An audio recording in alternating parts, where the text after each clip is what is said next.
อยู่ไสนี่ อยู่ไหว อยู่ห้วยอยู่ในป่าโอ้มีกกไม้หลายเนาะกกไม้เต็มทุกคนเบิ่งบรรยากาศเป็นน้ำห้วย คิดว่าบ้านเจ้ามีแต่น้ำเซ่มีน้ำห้วยน้ำเนาะ แม่มีลำหวยน้ ถืออาวุธก็ของหาย่างมาเนี่ย ำหานุ่มหอย งมหอย แม่ งมตามห้วยบ่ แม่ตามหากใหม่ หอยหยังหาหอยหยัง หอยกับกี้แน่หอยปากพวกแน่คนเดียวกัน สิได้อยู่บ่ตามเบิ่ง แม่ลูกคือกันเด้เขาก็บริสุทธิ์มา เบิ่งสิกาบหอยลายพี่น้องตามน้ำตามอะไร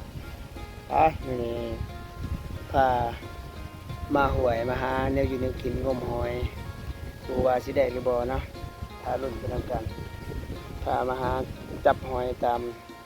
แคมป์ห้วยหอยกับกี่ทุกคนมาลุ้นหาหอย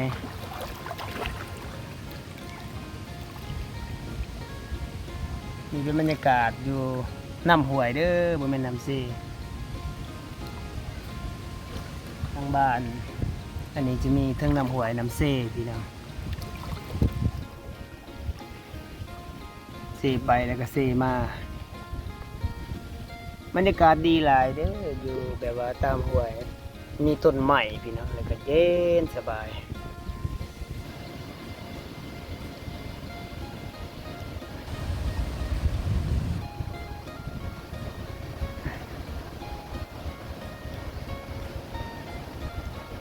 ยังบ่ทันได้บ่ใส่สิบ่มีลายเนาะหอย แม่ไม่กระทัดเจ้าก็มาหาเลย อ๋อใส่นี่เป็นหอยยังตัวนี้ หอยกับกี้ ใส่เบิ่งไงนี่เป็นหอยกับกี่ที่อยู่ตามห้วยถ้ามันอยู่ในน้ำเซ่มันสิใหญ่กว่านี้อันนี้มันอยากน้อยๆนะแต่ว่ามันจะสะอาดสังเกตเบิ่งเปลือกมันสะอาดกว่านะฮะ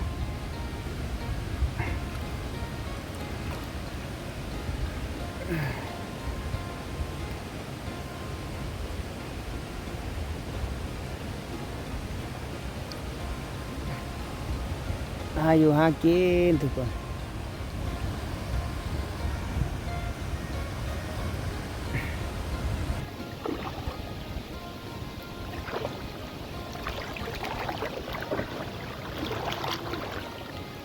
ก็ไม่ค่อยจะเกี่ยวกับงมหอย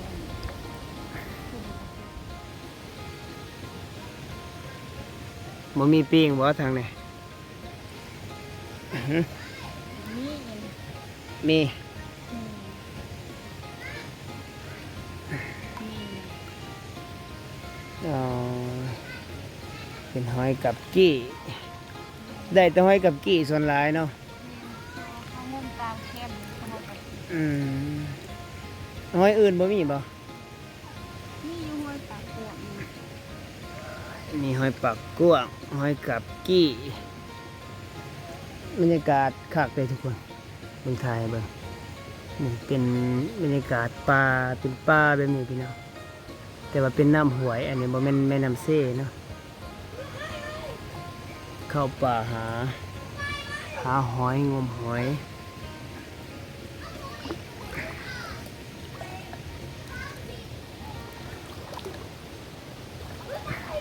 บรรยากาศถือว่าสุดยอดเลยพี่น้องเว้ยเป็นแบบว่ามีต้นไม้ต้นหยังหั้นนะเย็นสบาย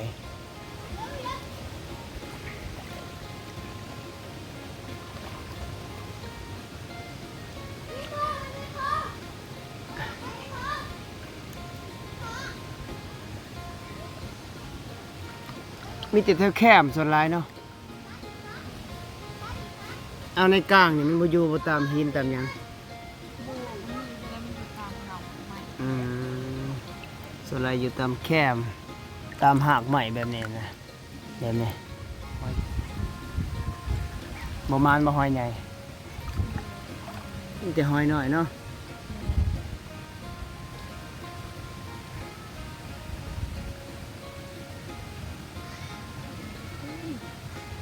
ป้าบ่ลายบ่เถื่อนนี่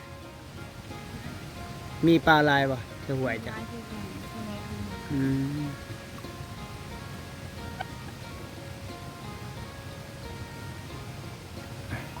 ปลากับมี่คือกันกระจอกก็มาเอามีละ อ๋อ ตัวได้จะเป็นปลาขาว ขาวเสียดายกล้องเบาเหล่มันถ่ายใต้น้ำบ่ได้นะถ้าถ่ายใต้น้ำแล้วเราสิถ่ายเบิ่งว่ามันอยู่แบบใดพี่น้องหอยกี้อะนะทางบ่ได้มีกล้อง GoPro ลงน้ำนะเป็นกล้องธรรมดา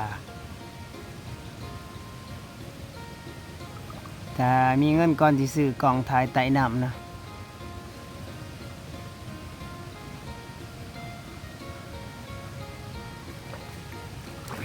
ยังได้อีกบ่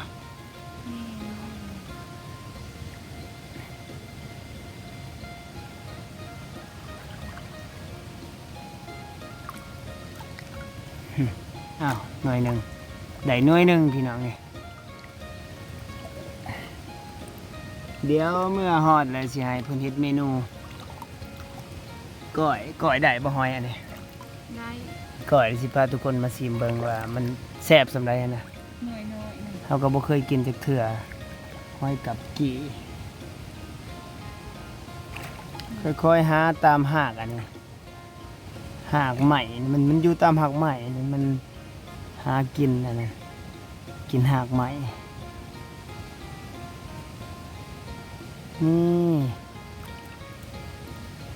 ได้เลยอ่ะ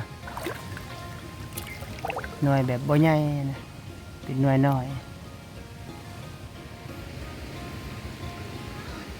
ได้หลายแล้วบ่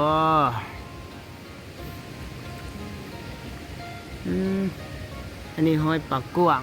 หอยเชอรี่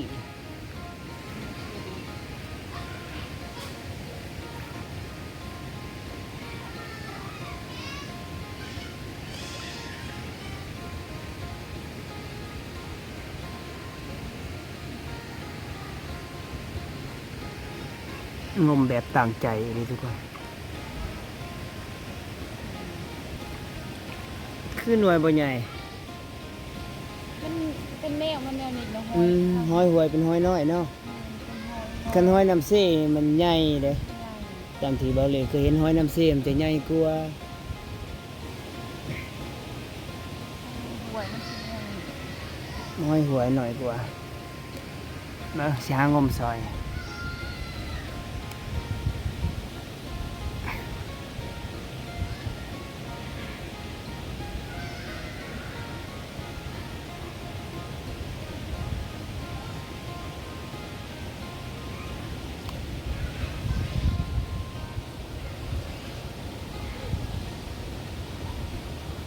หาก็ยากๆแน่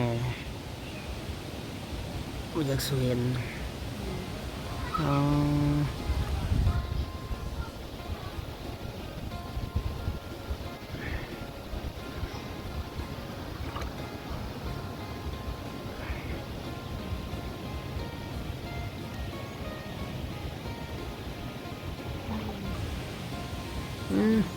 มันเด้สิบ่เฮ็ดเมนูหยังมื้อนี้เมนูก้อยบ่ก้อยหอยกับกี้พี่น้องเดี๋ยวเมื่อฮอดเฮือนเฮาสิถ่ายเนาะแล้วก็พาทุกคนมาชิมคือสิแซ่บดีอยู่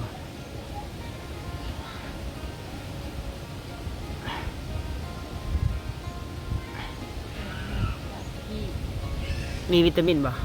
แม่ ได้ยินแต่เพลงเพิ่นฮ้องว่าหอยกับกี้มีวิตามิน มีวิตามินซีโอ้ปูตายแล้วบ่ได้กระปูพร้อมทุกคนมัน อันนี้เป็นปูยีนนะ อืม ปูหน้ากับปูยีนคือกัน เดี๋ยวจะปูหินมันใหญ่กว่าบ่หรือว่าสีสันต่าง มันคือตัวใหญ่ตัวแล้วมันแสบตัว ปูหินแสบกว่า ปู ปูหน้า ปูหน้ามันคือคิ้วอะปูยีนมันคือแสบตัว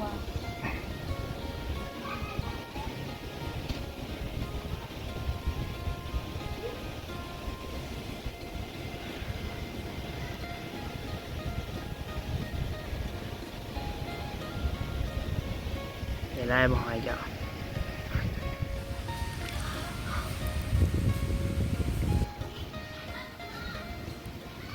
หาหอยพี่น้องบรรยากาศห่วยเนาะบ้านน้องอ่อนมานทุกคนอ้าว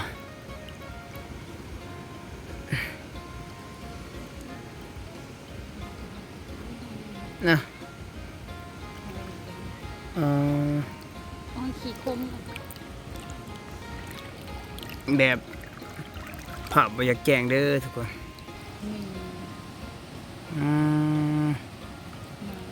ลายเนาะหอยเนาะทำเป็นห้ากับข้าวกิน โอ้ ว่าที่ห้าซื้อห้าไข่อะไรห้ากินมันอยู่ตามเหงาไข่เลยนะ อ๋ออันนี้กุ๊กยังอันนี้ ก็ดอกไข่ กุ๊กดอกไข่เนาะ เมนดอกไข่กุกดอกแซว อ๋อ มันเป็นดอกงาม มันอยู่ตามอันนี้ทุกคนนี่ตามหากอะไรนะตามหา ดอก กแซวไม่ใช่มีหลอกมันเป็นสีขาวงาม อืมหาหอย ถือว่ามานเติบมือนี้เนาะก็พอได้อยู่มือแรงพาต้องก่อนพาไปเยืองเขียด จับกบ ใหญ่สุด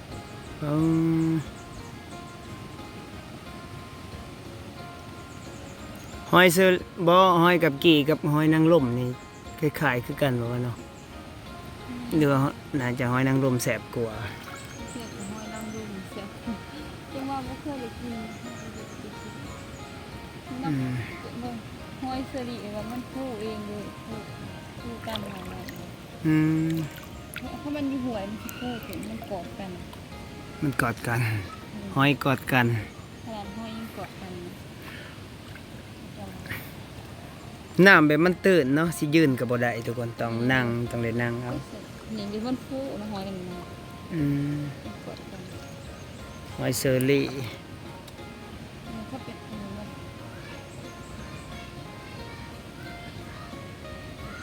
แต่ถึงหอยเชอรี่หอยจูบแล้วก็หอยกับกี่พี่น้องเย็นในน้ำนี่หนาวทุกคนแบบว่าเอาแซ่ดนๆน่ะมันจะหนาวนะเย็น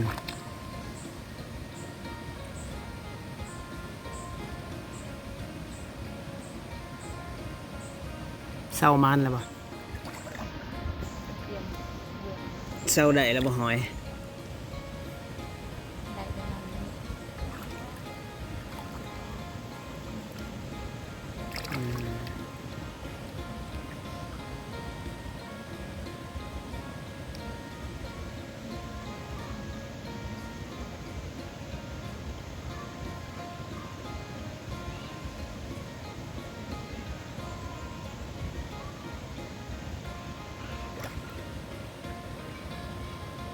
หอยเสรี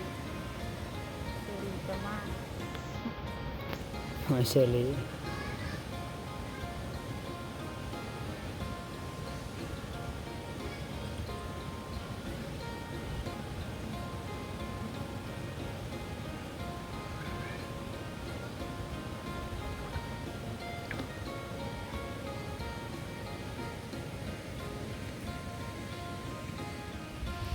ทุกคนเนาะสิได้เมื่อก่อนหนาวบ่หนาวได้หอยหลายเติบเนาะเครื่องกระของมาเฮ็ดเมนูก้อยเป็นว่าก้อยหอยกับกี่คือสิแซ่บเนาะทุกคนฝากติดตามรับชมเด้อให้กำลังใจเบาเลยเก่าเนาะ